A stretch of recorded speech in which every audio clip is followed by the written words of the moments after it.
Today, Michael Brooks, contributor at The Majority Report and host of The Michael Brooks Show, joins me to talk about the continued imprisonment of Brazil's former president, Luiz Inácio Lula da Silva. Lula went from being a very popular president in Brazil to a prisoner convicted on corruption charges. For those who don't know, talk about Lula's presidential legacy, Michael. Why was he so popular? Jesse, thanks for giving me this opportunity. I really appreciate it. And I think that this story does have major consequences for all of us. He lifted 40 million people out of poverty. That's the top line. 40 million Brazilians went from being in poverty to basically being somewhere in the lower middle class. He eliminated hunger. That was recognized by the UN. And he also pursued, and I think that this tells kind of more of the broad story we'll get to later, he really tried to pursue a non-aligned foreign policy for Brazil. So he wasn't in any way sort of hostile to anybody, really. I mean, he was trying to synchronize a foreign policy that charted an independent course, including things like some of the pre-negotiations for what later became the Iran deal were conducted by Lula. So by the time he left office in 2010, he was internationally recognized, he had sky-high approval ratings, and that was the story of his presidency. Now, what charges was Lula convicted on, and what evidence did the prosecutors have against him? Well, there's a much bigger process here of this thing called Lava Jato, which those of us for a while have been criticizing as being clearly politically motivated and aimed at Lula and aimed at the Workers' Party because the right-wing parties could not win elections, frankly. But specifically, there's literally no evidence of what his actual conviction was on. The judge literally sentenced him, the wording was indeterminate acts. Essentially like, I know the dude did something bad. The charge is accepting an upgrade on an apartment complex, a seaside apartment, which he actually didn't own. There's no paperwork proving it. And that's really important because what he's actually in jail for is that charge. Now, if you read accounts of it, they'll mention all of these other much broader accusations and claims, but those are accusations and claims. They have not been charges leveled against him. And that's not what he's serving a sentence for, and that's not why he was taken out of the 2018 presidential race. Wow, that's interesting. Now, Lula's legal team claims the charges, of course, were politically motivated. A trove of new documents speak to this. What do they reveal about Brazil's prosecutors? Well, they revealed very specifically this team Lava Jato, which was basically this independent corruption unit, which was empowered with this incredible power to go after Brazilian business leaders and politicians. And it was very clear pretty early on that this independent unit was not taking on corruption as such. They were primarily focusing on the Workers' Party and leaders in the Workers' Party, as well as businesses that had connections and relationships to people in the Workers' Party. These documents, which were revealed by The Intercept and Glenn Greenwald and Victor Poggi and other journalists, basically they just reveal what, to be honest with you, I think if people were following the story and had a kind of gut for things, was already obvious, which was that these charges were politically motivated. The Lava Jato team in the intercepted conversations that have been released have said things like, you've seen that the judges coordinated with the prosecutor. He helped them plot strategy. He helped them develop their arguments in his courtroom. He played a dual role. Sergio Moro, incredibly corrupt right-wing judge. It also reveals other things like the lead prosecutor actually being concerned about the validity of the case that was brought against Lula that we were talking about a minute ago, and also really disgusting things like mocking Lula's dead wife. His wife passed away a couple years ago amidst of all of this, and just other kind of very disgusting, personalized things. Now, after Lula's imprisonment, Jair Bolsonaro has taken over. The far-right candidate became president. How has the country changed under his leadership? Well, I think it's changed. The real significant change first is the impeachment of Dilma Rousseff. That really gets this whole process going. That was Lula's successor.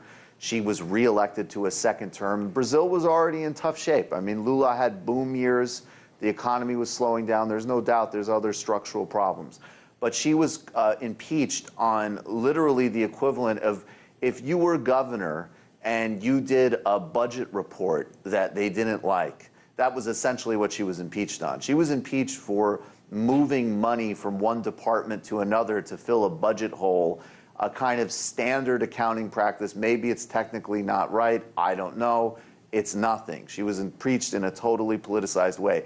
Then she had a successor who came in from, was in office for a year or two. He was incredibly corrupt and started dismantling the achievements of the Workers' Party, gutting the social safety net, stripping workers' protections. And Bolsonaro has accelerated that process. See, that's the dual piece of Bolsonaro. Everybody doesn't like that he's a pig and he's homophobic and he hates women and all of this stuff, and he's horrific about a lot of important civil rights and human rights issues. He's disgusting. But the reason that the Wall Street Journal endorsed him, and the reason that the Economist says he's got some interesting ideas, and the reason that there's support from, you know, the supposedly woke Justin Trudeau government is because there's a plan to sell off state assets, to phase out, pension protections. And even the stuff with the Amazon, frankly, that's a huge growth opportunity. So we can't lose the international capital dimension of this. And Lula was somebody who, as I said, wanted to stake a real, genuine, independent position for Brazil. Yeah. Now, Brazil's justice minister is facing calls to resign. What was his role in all of this? Well, he put Lula in jail, kept him out of the presidential race. People got to remember, Lula said explicitly, if you go after my achievements and what I've done, I'm going to run again. And he was still the most popular politician in Brazil. He led Jair Bolsonaro by double digits in the polls. That case, that ridiculous apartment case we talked about before, was rushed through the courts. He was put in jail. Not only put in jail, he was silenced. That was another piece that was released by The Intercept. These people were so afraid of Lula that even after they jailed him and barred him from the race, they conspired to make sure he couldn't do a TV interview before the voting took place. Judge Sergio Moro is the guy who did this. I know exactly what that's like. I kind of faced that with my MSNBC contract when I left governor and opposed the Iraq War. But anyway, that aside, how has the United States responded to Brazil's current leadership? Well, the United States, obviously, look, Trump and Bolsonaro are part of a global far-right, authoritarian, predator, capitalist governing class. They are joined at the hip. They love each other. They're both synchronized clown fascists, I think you could call them. In the deeper history, I would say, though, is that starting in 2009, the United States government really started to act aggressively to reverse the pink tide in Latin America, which were a wave of center-left and left-wing governments that collectively lifted, I think, about 70 million people out of poverty. It starts with the coup in Honduras, which Hillary Clinton decided to recognize. And it goes through the DOJ, the Department of Justice, actively backing and supporting the Lava Jato team as they dissemble the Workers' Party. And I think at the end of the day, it has a lot to do with the fact that Lula, again, was interested in how the BRIC countries could develop potentially even alternative currencies, chart a more independent foreign policy, and also that he wasn't willing to allow access to new oil reserves that were discovered in Dilma, in the Dilma term. Somehow so as Lula manages to figure its way in, don't it? It always does, and I love Lula said, he's like, look, yeah. I interviewed Lula's former foreign minister, and he said, look, you know, it's not like a court of law where they convicted, you know, actually, ironically, I shouldn't say court of law, he said, because they put Lula in jail without any evidence. But analytically, and as a foreign minister, even though I don't have the smoking documents, like the trend is obvious as to what the issue is and why we found ourselves in the crosshair of the United States. And it's oil, like you say, Governor. Yep, we're running out of time. Now that the truth is out, what do you think will happen to Lula? Well, the truth is out, but the power is still in place. And Bernie Sanders is the only candidate that's called to free him. It's another great argument for his candidacy, in my opinion. I'll go on that soapbox. But people need to keep organizing, and they need to keep pushing, and we need radically different leadership in the United States, or it doesn't matter. Because fundamentally, it's, you know.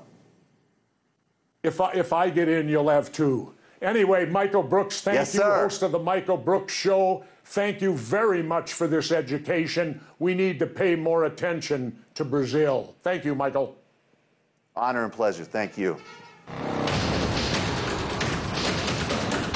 The world according to Jesse.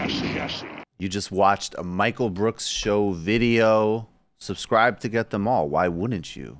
Don't be foolish. Click subscribe below and become a patron as well. Patreon.com/TMBS. Thanks, everybody.